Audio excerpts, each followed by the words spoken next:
এইরকম বলা দায়ী স্বভাব নয়, আচরণ নয়, বৈশিষ্ট্য নয়। তারা বলেন ক্বালু রব্বুনা ইয়ালামু ইন্না ইলাইকুম লামুরসালুন ওয়া মা আলাইনা ইল্লাল বালাগুল মুবিন। তবে আমাদের শুধু বলার দায়িত্ব আছে, তোমাকে পুলিশের মতো দইরা ফিরাইয়া মানাইবার দায়িত্ব আমার নাই। ওয়া মা আলাইনা ইল্লাল বালাগুল মুবিন, আমরা প্রকাশ্যভাবে তোমাকে বলে দিলাম যাতে কাল কিয়ামতের মাঠে গিয়ে বলতে না পারো আল্লাহ তোমার একত্ববাদের দাওয়াত আমাদের কেউ দেয় নাই। এখন এরা শুরু করছে ক্বালু ইন্না তাতায়্যারনা বিকুম লাইন লাম তানতাহু লানারজুমান্নাকুম ওয়া লা ইয়ামাসান্নাকুম মিন্না আযাবুন আলীম। যখন দেখলো তারা দাবির থেকে সরে না, তারা নবীর দাবি করতেছে, রসুল হওয়ার দাবি করতেছে, প্রেরিত পুরুষ হওয়ার দাবি করতেছে, এখন তারা কেমনে আটকাইব ফন্দি করতেছে।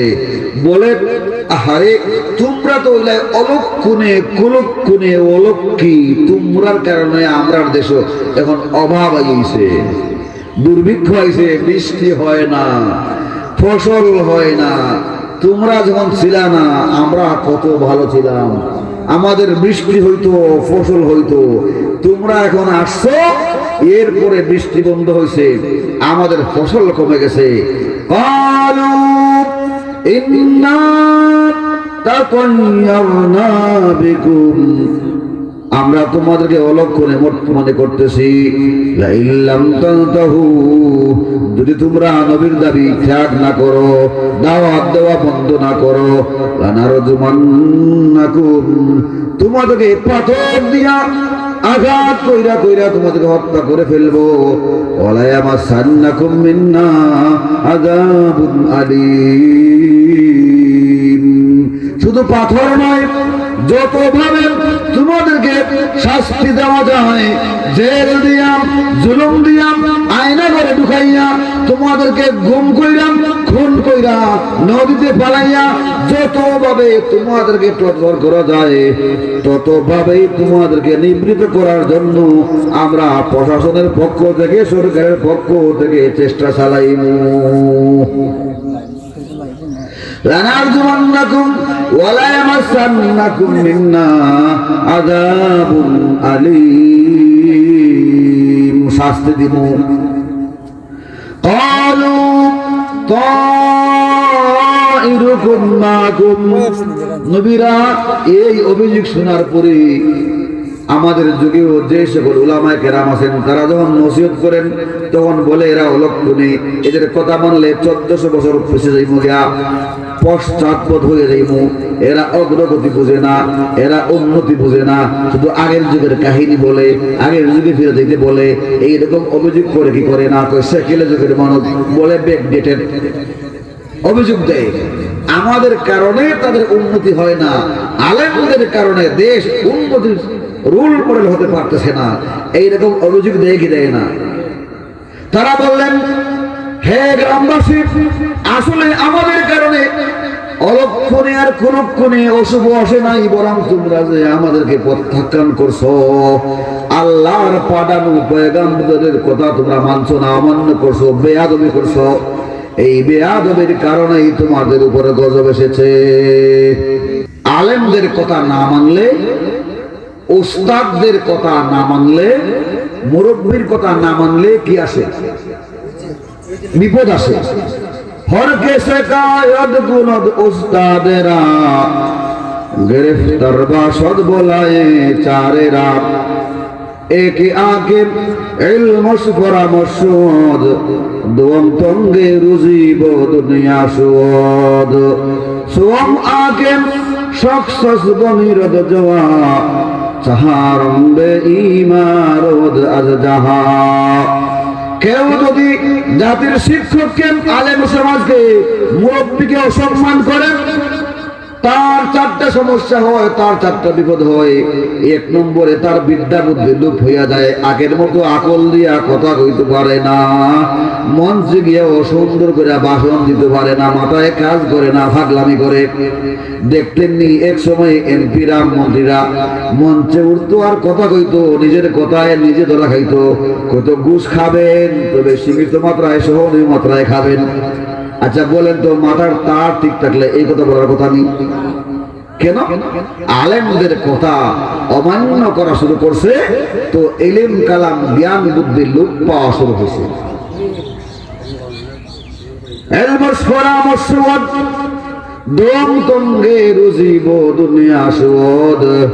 দুই নম্বরে দুনিয়াতে ইনকাম সোর্স ছিল, এগুলি বন্ধ হইয়া যায়।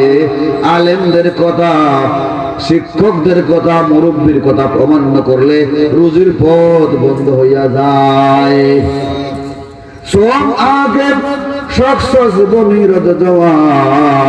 তিন নম্বরে কম বয়সে মরণ হইয়া যায়। আর চাহারম্বে ইমারদ আজ যাহা, 4 নম্বরে বেঈমান হইয়া মরণ লাগে। যেই সকল লোকেরা উলামায়ে কেরামের বিরুদ্ধে কথা বলেছে, উলামায়ে কেরামকে অপদস্থ করার জন্য, অপমান করার জন্য চেষ্টা করেছে, এদের রুজি আগের মতোই আছে। কি বলেন? আগের মতো রুজি দেখার কথাও না। এমনকি যে পরিমাণ বার্গেনিং করবে, যে পরিমাণ অপদস্থ করবে, ওই পরিমাণ তার জন্য ফলাফল। কেউ আছে শুধু জ্ঞান লোপ পাবে, কেউ আছে জ্ঞান লোপ পাবে, আবার রুজি বন্ধ হবে। কেউ আছে শুধু এই দুইটা হবে, আর কেউ আছে 3 নম্বরে তার কম বয়সে মরণ হবে, আর কেউ আছে একেবারে ইমানটাও লইয়া মরতে পারবে না। তাইলে যদি যে পরিমাণ বড় জালিম হইব, যে পরিমাণ বেশি অহংকারী হইব, যেই পরিমাণ অপদস্থ করব, অপমান করব আলেম সমাজকে, মুরব্বীদেরকে, উস্তাদদেরকে, যদি সর্বোচ্চ বেশি করে, তার জন্য 60টাই থাকবো।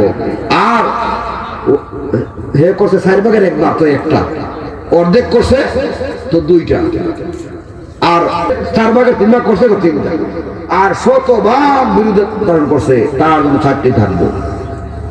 তাইলে ওই গ্রামবাসী উলামায়ে কেরামদেরকে আহ্বান দিল, তোমাদের কারণে আমাদের অলক্ষী আসছে, রুজি বইরা গেছে। তারা বলেন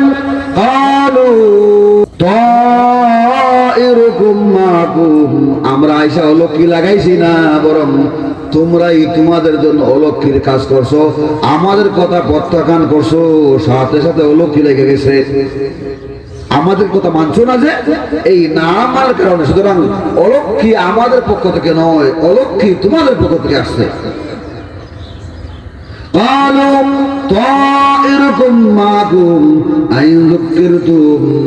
আমরা তো তোমাদেরকে শুধু নসিহত করছি, নসিহতে অলক্ষণ হইতে পারে না, নসিহতে অশুভ হইতে পারে না, দাওয়াত দেওয়া মন্দ কাজ হইতে পারে না। বাল আনতুম কওমুম মুসরিফুন, বরং আমরা দাওয়াত দিয়েছি, তোমাদের সর্বোচ্চ এই অধিকার আছে বলবা যে আমরা গ্রহণ করব না, কিন্তু তোমরা গ্রহণ করবো না তো এটা বইলা তোমরা ক্ষান্ত হও নাই, বলতেছো আল্লাহ কোন নবী পাঠাইছে না, তোমরা মিথ্যা কথা কইতেছো, এই যে এক্সেস কথা কথা বলতেছো, তোমরা সীমা লঙ্ঘনকারী, ঠিক না বেঠিক? আলেম উলামা ওয়াজ নসিহত করেন, তারা যদি কেউ শুনতে চায় না, মানতে চায় না, নীরব থাকবে, অধিকার আছে, কিন্তু কাউন্টার দেওয়ার কোনো অধিকার কারণ নাই, ঠিক না বেঠিক? আমিন আকসাল মাদিনাতি রাজুলুন ইয়াসা ক্বালা ইয়া কওমি ইত্তাবিউল মুরসালিন। নবীদের সাথে এই গ্রামবাসীর বাদ বিতণ্ডা হইতেছে, ডিবেট হইতেছে, তর্ক বিতর্ক হইতেছে। এইটা শুনিয়া ওই গ্রামের এক প্রান্ত থেকে দৌড়াইয়া আরেকজন লোক আসছে। এই লোকের নাম তাফসীরের কিতাবে আসছে হাবিবে নাজ্জার। কাঠ মিস্ত্রি লোক ছিল হাবিবে নাজ্জার, যার নাম ছিল। উনি আসছে, আয়েশা বলতেছে ইত্তাবিউ মান লা ইয়াসআলুকুম আজরাহু ওয়া হুম মুহতাদুন। উনি আয়েশা দাঁড়াইছে, গ্রামবাসীর দিকে থেকে বলতেছে, হে গ্রামবাসী, দেখো তো বিবেককে কাজে লাগাও। এই যে তিনজন লোক আসছে তোমাদের কাছে, এসে কোনো টাকা চাইছেনি, খাবার চাইছেনি, পোশাক চাইছেনি, দুনিয়ার কোনো সাজসজ্জা, দুনিয়ার কোনো স্বার্থ চাইছেনি, বলে না। বলে যারা তোমাদের কাছে কিছু চায় না, তাহলে তোমাদেরকে আইসা যে কথাগুলি বলতেছে বুঝে নেও এটা তারা সত্য বলতেছে। যদি বুঝতাম, দেখছেন না গাড়ির মধ্যে কেন বাসার ওঠে, মানে অনেক বাসক বয়ান দিব, সবাই বুঝে, এরপরে একটু পরে সে ঔষধ বিক্রি করব। তোর মানুষ শুনতে চায় না, করে এটা কেন বসার, একটু পরে ঔষধ বিক্রি করবো, তার স্বার্থ আছে, এই জন্য সাজাইয়া গুছাইয়া কথা বলতেছে। সুতরাং এর কথা শোনা দরকার নাই। কেউ যদি স্বার্থ নিয়ে কথা বলে, কিছু পাওয়ার জন্য যদি কথা বলে, তাইলে ওইখানে ইখলাস থাকে না, এই কারণে এর কথা গ্রহণযোগ্য হয় না। সুতরাং দেখো তো এই তিনজন লোক যে আসছে, এরা তোমাদের কাছে খাবার চায় না, পোশাক চায় না, স্বার্থ চায় না, নিঃস্বার্থ ভাবে যে লোকগুলো তোমাদেরকে এক আল্লাহর একত্ববাদে বিশ্বাসী হওয়ার জন্য দাওয়াত দিচ্ছে, বিবেককে কাজে লাগাও, তাইলে বিবেক তোমাকে সাক্ষী দিবে যে এদেরকে অনুসরণ করা উচিত।